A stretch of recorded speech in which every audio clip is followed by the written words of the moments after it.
ഒരു ബിസിനസ് തുടങ്ങുമ്പോൾ നമ്മുടെ മുന്നിൽ കാണുന്ന 2-3 പ്രധാന ചലഞ്ചസ് ഉണ്ട്.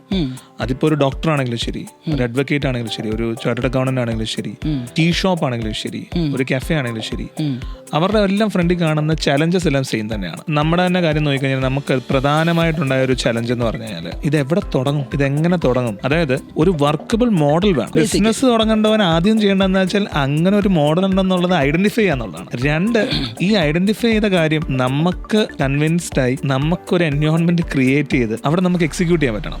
ഒരു ഷോർട്ട് ഫോമായിട്ട് പറയാം ICC, identify, convince and create. ഇതിന് ശേഷം പിന്നെ വരുന്ന എല്ലാം ചലഞ്ചസ് ആയിരിക്കും. അതിനെ ഓവർകം ചെയ്യാന്നുള്ളത്. എപ്പോഴും ചലഞ്ചസ് വരണം, എന്നാലേ നമുക്ക് ആ ഒരു ബിസിനസ്സിനകത്ത് നേരത്തെ പറഞ്ഞ പോലെ നല്ല നല്ല തീരുമാനങ്ങൾ എടുക്കാൻ പറ്റുള്ളൂ, അതിനെ ഓവർകം ചെയ്യാൻ പറ്റുള്ളൂ. എന്നാലേ നമ്മൾ കൂടുതൽ പവർഫുൾ ആവുള്ളൂ. As A person, as A business, as an individual, ഇതെല്ലാം നമ്മൾ ഭയങ്കര പവർഫുൾ ആവും. കാരണം നമ്മൾ ഓരോ ദിവസം കാണുന്ന പ്രശ്നങ്ങളും ഓരോ ദിവസം നമ്മൾ തരണം ചെയ്യുന്ന പ്രശ്നങ്ങളും ഭയങ്കര ഡിഫറെന്റ് ആണ്. അതാണ് അതിനകത്ത് ഒരു യഥാർത്ഥ ഈ ഒരു ഓൺടർപ്രണർഷിപ്പ് അല്ലെന്നുണ്ടെങ്കിൽ ഒരു ബിസിനസ് സ്റ്റാർട്ട് ചെയ്ത് കഴിയുമ്പോൾ നമുക്ക് കിട്ടുന്ന ഒരു പ്രധാന ലഹരി അതാണ്.